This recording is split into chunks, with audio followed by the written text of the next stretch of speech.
No Parole in the Rebel is kind of the wild card in the deck. He's the joker in the deck of cards because he could have some serious upside, or he may not be able to do the task. And I think one of the things with No Parole is, in my observations, he's a very good sprinter on a national scale. There's no question about that. And he has won going 2 turns, and he did in a stake at Delta Downs. But what is he going to do against this caliber competition? Because obviously this is a big step up for No Parole.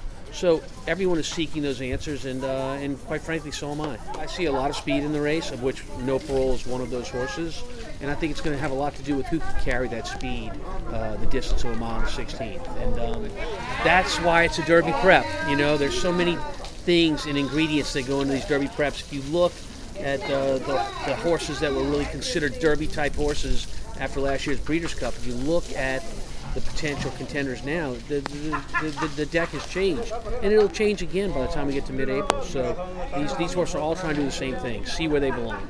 Maggie's the one that bought him. I didn't have anything to do with it, and she wanted to buy a good Louisiana bred, and she found him, and she certainly did just that. I think the Louisiana bred program is gaining popularity every year, and with the ability to breed the stallions from out of state, which is the case here with Violence, it enhances the program. So I wouldn't characterize the Louisiana bred program as anything other than an up-and-coming program with horses that can compete on a national scale. You've got Serengeti Empress going in the Azeri. So let's talk specifically about her comeback race, the Houston Ladies Classic. And you're looking at a race that I think was a real missed opportunity. We made the lead easily against that field, and we slowed down the pace so dramatically that although strategically it might have been the right thing to do, leaving the field in the game by not taking advantage of our speed and separating from the group early on, I think that was a mistake. You won't see us do that this time. We're going to use our speed. We're going to try and get some separation early. And finally, it's going to be a very unusual experience tomorrow with no spectators in there, just thoughts on... Yeah, it's disappointing, and it's quite frankly, it's depressing. I thought about it a lot last night. I think all of us are competitors, the jockeys, the trainers, the owners, and we like competing with a big crowd, and that's what you get at Oaklawn, big crowds. And for the place to be empty tomorrow is just, it's something that's, I mean, disappointment is the word that comes to mind.